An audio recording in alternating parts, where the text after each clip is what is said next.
Hello guys, hope that you're good. Today I'm going to discuss about different processes that lead to cell death. One of these processes is necrosis, so I will discuss necrosis today, and that will be followed by apoptosis. Necrosis is a process of cell death due to irreversible cell injury. When the cell is injured due to some uh, reasons, which may include some infectious agents like infection with bacteria, viruses, fungi, or parasites, which can lead to the death of the cell. Or if there is some oxygen deprivation or hypoxia, or some extreme environmental conditions such as heat, radiation, or exposure to ultraviolet radiations, all these reasons actually can cause irreversible cell injury, which can lead to the death of the cell. And um, in common terms, we can also call it murder of the cell because the cell in this process is not actively involved. The cell dies because of the virulence of these pathogens or due to deprivation of oxygen or extreme environmental conditions that the cells cannot sustain in that particular condition. So the cell died. The cell is not willing to die. The cell dies as a result of that particular process. While on the other hand, when we will be discussing about other types of cell death like apoptosis, which is a programmed cell death, or the genetic program for initiation of that process is a built-in program. It's already there inside, the cell or the nucleus of the cell. The genes which are encoding for that particular process are already there. And those genes are activated in a sequence which leads to the death of a cell. In that case, also, the injury is irreversible. The cell decides on its own that it can no longer survive in this particular condition. That's why it's better to just, make a suicide or die. So that is another type of cell death. Today we are just talking about this murder of cell or necrosis. Uh, there are different types of necrosis. One is liquefactive necrosis. In liquefactive necrosis, there is partial or complete dissolution of dead tissue and transformation in the form of a liquid or viscous mass. The cell is converted into a viscous mass or liquid. The loss of tissue and cellular profile occurs within hours. So that's very quick. Uh, you know, the if you look at the architecture of the tissue or you look at cellular profile, it will be lost due to the ensuing process of degradation of different kinds of proteins which are there by enzymatic actions. Infections um, in all organs and particularly in brain, the lower oxygen supply or oxygen cessation ischemia or hypoxia can cause liquefactive necrosis. Liquefactive necrosis can be caused by different types of pathogens, bacteria, viruses, and other pathogens in virtually all different types, all different organs of the body, but not in brain. In brain, as I told you, ischemia or lower oxygen supply can cause this particular type of necrosis. If you look at the pathophysiology of liquefactive necrosis or other type of necrosis, you would see that enzymatic digestions of cellular debris in dead or dying tissues, the enzymes which are released as a result of that process when the cell is damaged, those enzymes would just act upon the cellular debris or the cellular organelles which are there, and they would just start degradation of these organelles because the enzymes are built inside the cell for that particular purpose. There are different enzymes that we will be discussing in this slide later. Enzymatic digestions of surrounding tissues as the cell is damaged. You know, the membrane of the cell is also damaged in necrosis. And when the membrane of the cell is damaged and the cellular contents are out in the open, these cellular contents which contain different types of enzymes then would go there and they would damage the surrounding tissues, or they would degrade the extracellular matrix in other cells which are there in the extracellular matrix as well. And number three is denaturation of the cellular proteins. The enzymes which are there, as I told you, would be denaturing different proteins. They act upon different proteins and denature them. They would cut them into pieces. So the cellular architecture would be, dissolved. Now, what kind of enzymes actually are doing this particular job? There are enzymes of the pathogen. As we are talking about different infections, bacteria, etc.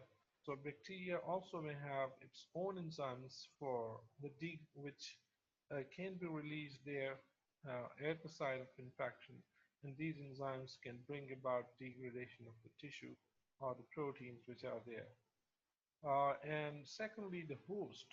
The host also has certain structures like lysosomes and peroxisomes, etc. These are there inside the cell. And when the cell is damaged and these enzymes are released into the cytoplasm, these enzymes can also bring about, degradation of the cellular organelles or the proteins or whatever is there in the surrounding.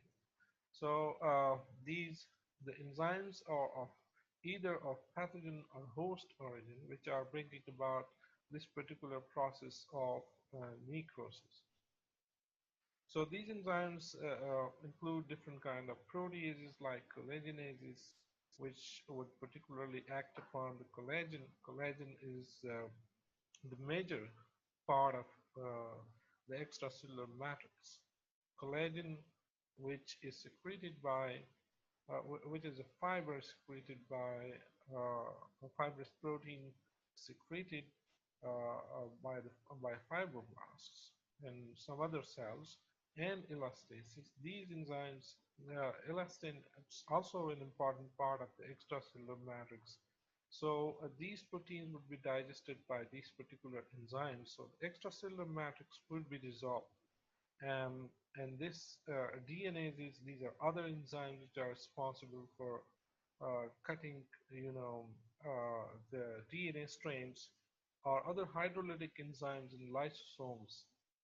All these enzymes together, they would act upon different structures and they would just turn that particular, tissue into a liquid form. As you can see, this is a liquefactive necrosis of the brain, which is caused by ischemic brain injury, as I told you before. So the appearance of the tissue would become that of a liquid-like or a slimy liquid-like, substance. Now, what is lysosomal burst? Because there are enzymes in the lysosomes, as I told you, and lysosomes are integral part of the cells. These lysosomal enzymes should come out of the lysosomes in order to degrade other structures. But what normally are the lysosomes doing inside the cell? And in case of necrosis, of course, the lysosomes are responsible for autolysis. Autolysis are, self destruction of the cell, because they have enzymes. When the lysosome will burst, these enzymes would come into the cytoplasm. They would destroy different structures inside that dying cell. And normally, the lysosomes, the function of the lysosome include digestion of parts of cells, just like the non-functional organelles. Sometimes when the organelles inside the cells are not functioning properly, these organelles are digested by lysosomes. And this process is called autophagy. Or other cells, sometimes some immune cells may be carrying different viruses of bacteria or other pathogens. So these cells also, are destroyed with the help of lysosomes. And another function of the lysosome is that these lysosomes digest excess hormones. Hormones sometimes may be produced inside our body in excess, and these hormones, should be eliminated because the hormones usually excess of hormones are not good for many reasons. They can also cause different kind of cancers. So in our body, um, the lysosomes, they also perform this particular function in order to get rid of the excess hormones. This process is called crenophagy. The pH, now if you look at the pH inside a lysosome, it's around 5, where the pH inside cytoplasm is 7.5. Now this lysosome is filled with many different types of hydrolytic enzymes. But as the pH inside is 5, and everything that is to be digested inside the lysosomes would be carried out by these different enzymes which are working at pH 5. But when the lysosomal enzymes would come into the cytoplasm after the lysosome is burst, then there would be a problem because the pH in the cytoplasm is 7.5, which is not suitable for these enzymes to act properly. So what happens in necrosis? In necrosis, actually, a bulk of these enzymes uh, would come out into the cytoplasm as a result of their destruction. This is called lysosomal burst. And when greater amounts of these enzymes pour into the cytoplasm, the pH of the cytoplasm is dropped down to 4. And that becomes acidic, and acidic environment is what is needed for the proper function of these enzymes. So in necrosis, these enzymes, are responsible for autolysis, or uh, for lysing the structures of the same cell in which these lysosomes are found. And you should also note that, as I told you in case of heterolysis, that um, heterolysis would occur as a result of enzymes which are of either bacterial origin or of some other immune cells origin, just like the neutrophilic enzymes. The neutrophils which are infiltrating into the necrotizing tissue, they also have different kind of enzymes. You know about their granules. All the granulocytes, they have granules which are filled with different hydrolytic enzymes. And the bacterial enzymes, these act upon the cells, and they would bring about the lysis of structures or the degradation of different proteins, in particular cells. So, uh, heterolysis is caused by enzymes that are not of cellular origin, or this, we are talking about the cell which is being necrotized or which is dying. Or heterolysis, heterolysis is caused by enzymes of bacterial or neutrophilic origin. Now, another type of necrosis is coagulative necrosis. In coagulative necrosis, uh, the hallmark is maintenance of normal architecture of necrotic tissue for several days after cell death. We call it coagulative. When the cell dies, the, if you look at the architecture of the tissue, that would be intact for a couple of days. As you can see in this picture here, it's a renal tubular coagulative necrosis where you can see, these kidney tissues. If you look at the architecture of the kidney tissues, it's not greatly disturbed. It still looks like a kidney. And the tissue, if you look at,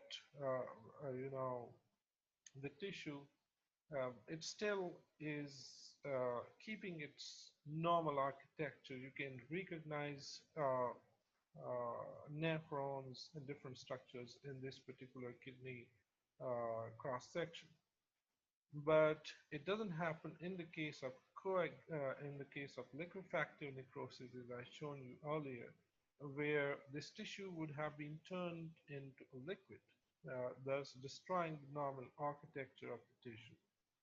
So what are the reasons? Ischemia or hypoxia in every organ can cause coagulative necrosis. This is the most common type of necrosis that you usually see in the body. Um, uh, which is called coagulative necrosis. So it can be caused by ischemia or hypoxia in almost every organ in the body except the brain. Okay, coagulative necrosis doesn't happen in the brain. It is common in all other organs of the body. It can be really caused by bacteria or viruses as well. But the main cause is ischemia or hypoxia, or lower oxygen concentration, lower oxygen supply to the cells, which can, trigger coagulative necrosis. The gross appearance of the tissue is firm and its architecture is maintained for days after cell death, as I told you. And if you look at it microscopically, there are preserved cell outlines without nuclei. Nuclei, of course, are destroyed, but if you look at outlines of the cell, uh, those would be intact. So you can still, see the outlines of the cells if under the microscope. And here comes the heterolysis. It's because ischemia or hypoxia damages cellular enzymes. When there is lower oxygen supply to a particular cell, then that also damages the enzymes which are there inside the cell. So those enzymes would not properly be functioning. So in this case, enzymes of bacterial origin, if it is some kind of infections, or enzymes of other origin which are coming out from other immune cells, just like the neutrophils can start with this particular process of denaturation of different proteins or lysis of different structure. So this is called heterolysis, and its onset is usually late, as I told you before, that the gross appearance of the tissue is firm for a number of days. So it means the onset of digestion of different structures is also late or slow. There are other terms describing different types of necrosis, but these all different types of necrosis are just in different cases. Or you can say these are terms describing these two types of necrosis in different cases. For instance, the caseous necrosis, a unique type of cell death seen with tuberculosis. People having tuberculosis can experience caseous type of necrosis. If you look at the gross appearance of the tissue is white, soft, cheesy looking caseating matter. Just like this one, you can see this is this soft, cheesy looking or cheese-like appearance of the tissue that you see in this cross section um, is of the lung tissue um, is caseous necrosis. And if you look at it microscopically, you can see that a uniformly eosinophilic center necrosis surrounded by a collar of lymphocytes and activated macrophages or giant cells, epithelioid cells, etc., are there under the microscope when you are examining this particular tissue, the white tissue that I'm talking about. The entire structure formed in response to tuberculosis is known as granuloma. So this is a granuloma formation, which is the hallmark of tuberculosis or due to infection with Mycobacterium tuberculosis. And then there is fat necrosis. Fat necrosis occurs from acute inflammation affecting tissues with numerous, adipocytes or fat-producing cells such as pancreas and breast tissue. Damaged cells release digestive enzymes which break down lipids to generate free fatty acids. Uh, as you can see here, this is it commonly occurs in babies. Uh, you can see on their back side or sometimes on the faces of the baby where they are lying on one side or lying on the bed. So it is clearly recognizable fat necrosis in under the skin because there are adipocyte tissue or adipose tissue under the skin, and that tissue is degenerated as a result of this, constantly lying down. It also happens in many different types of patients, as you would have seen. So this is called fat necrosis. If you look at the gross appearance of the tissue, whitish deposits as a result of the formation of calcium soaps under the skin. So you would see certain whitish deposits under the skin, which are clearly visible. And if you look at this particular tissue under the microscope, you would see anucleated adipocytes with deposits of calcium. There's a lot of calcium deposition there, which can be seen there. Then there is another term which is fibrinoid necrosis. Fibrinoid necrosis is associated with vascular damage or damage of the blood vessels, and it may be due to autoimmunity, immune complex deposition. It may be due to infections, viruses, etc. And blood pressure can also cause different kind of vascular diseases, including this fibrinoid necrosis, where the wall of the vessel is thickened, and the smooth muscle cells, which are surrounding the blood vessels, actually undergo necrosis, or they die because of necrosis, and that would thicken the blood vessels, actually causing more problems related to hypertension or the flow of blood in the vessels. If you look at the gross appearance, usually it's not identifiable grossly, but if you look at it microscopically, if you take a cross section of the vessel or some tissue from a vessel and study it under the microscope, you would see deposition of fibrin within blood vessels. So the fibrin is, I told you, probably in the extracellular matrix lecture, that this fibrin deposition, in the blood vessels, this can cause, a thickening of the walls of the blood vessels. Then there is gangrenous necrosis, clinical use to describe ischemic necrosis of the lower limbs, sometimes upper limbs or digits. As I have shown you a picture in the beginning, that is, an example of gangrenous necrosis.